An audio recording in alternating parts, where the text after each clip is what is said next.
Hi friends, welcome to middle class వంటలు. ఈ రోజు అయితే మనం పప్పు తోటకూర అయితే చేద్దాము. మనం అందుకనే ముందుగా పప్పునైతే 2-3 సార్లు శుభ్రంగా కడుక్కొని ఈ విధంగా పెట్టుకోవాలి. తోటకూరను కూడా ఈ విధంగా శుభ్రంగా కడుక్కొని పక్కన పెట్టుకోవాలి. ఇప్పుడైతే మనం ఇందులోకి పచ్చిమిర్చి అనేవి అలా నిలువుగా కోసుకుని వేసుకుందాం. 2 టమాటాలు తీసుకుని అలాగే 4 ముక్కల కింద కోసుకుని వేసుకుందాం ఫ్రెండ్స్. తోటకూర కూడా వేసుకుందాం. తోటకూర కూడా శుభ్రంగా నీట్ గా ఏమీ లేకుండా కడుక్కోవాలి. ఇప్పుడు మనం ఇందులోకి పసుపు కూడా వేసుకుందాం. కొద్దిగా వాటర్ అయితే కూడా యాడ్ చేసుకున్నాం మనం ఇందులోకి. ఇప్పుడు మనం దీన్ని అయితే మూత పెట్టేసుకుని స్టవ్ మీద అయితే పెట్టేసుకుందాం ఫ్రెండ్స్. 4 విజిల్స్ వేసిన తర్వాత మనం పప్పు తోటకూర అయితే ఉడికిందా లేదా అన్నది చూసుకుందాం. ఇప్పుడు మనం పప్పు ఉడికిందా లేదా చూసుకుందాం ఫ్రెండ్స్. మిక్సీ అయితే ఓపెన్ చేసుకుని పప్పు అయితే ఆల్మోస్ట్ ఉడికిపోయినట్టే ఫ్రెండ్స్. ఇప్పుడు మనం దీన్ని మొత్తం కచ్చాపిచ్చాగా రుబ్బేద్దాం. దీన్ని ఏమంటారు మీరు కామెంట్ చేయండి ఫ్రెండ్స్. ఇందులో పెట్టిందాన్ని తగినంత ఉప్పు అయితే వేసుకుందాం. మనం మొత్తం దీన్ని బాగా నలగొట్టాలి ఫ్రెండ్స్. పొగలు అయితే మామూలుగా వస్తలేదు. చల్లగా ఉన్నప్పుడు ఇలా వేడిగా తింటే చాలా బాగుంటుంది. పప్పు వాసన అయితే అదిరుతుంది ఫ్రెండ్స్. చాలా బాగా వచ్చింది.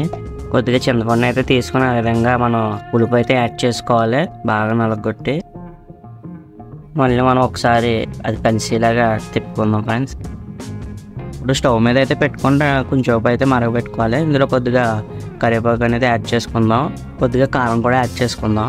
కొద్దిగా వాటర్ కూడా యాడ్ చేసుకుందాం.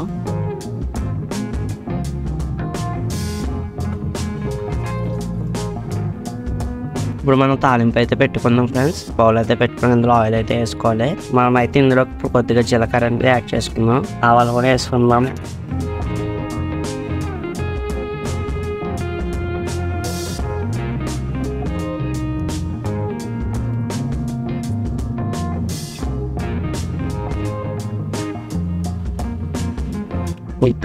ఇప్పుడైతే జాగ్రత్తగా ఉండాలి ఫ్రెండ్స్. మీదైతే ఆయిల్ పడుతుంది. ఆయిల్ పడిన తుడుచుకోండి ఫ్రెండ్స్, లేకపోతే బొబ్బ కింద కట్టేస్తుంది. మళ్ళీ అక్కడ వాటర్ లాగా అయితే పెద్ద పుట్టులాగా రెడీ అవుతుంది. జాగ్రత్తగా ఉండండి. ఆడవాళ్ళకి రోజు అలవాటు ఫ్రెండ్స్ ఇలా చేయడం. ఇప్పుడు మనం దీన్ని అయితే ఇందాక మనం పక్కన బాయిల్ చేసుకుంటున్న ఇలాగైతే వేసుకోవాలి. ఆల్మోస్ట్ మనం పప్పు తోటకూర అయితే అయిపోయినట్టే. ఫ్రెండ్స్ మొత్తం పప్పు తోటకూర అనేది చాలా ఈజీ పద్ధతిలో చాలా ఈజీగా అయింది. మీరు కూడా మీ ఇంట్లో ఎలాంటి వంటలు చేసుకొని ఆస్వాదిస్తారని కోరుకుంటూ మరిన్ని వీడియోస్ కోసం మన ఛానల్ అయితే ఫాలో అవుతూ ఉండండి. లైక్ షేర్ చేయండి ఫ్రెండ్స్. బాయ్ ఫ్రెండ్స్, అయితే ఉంటాను.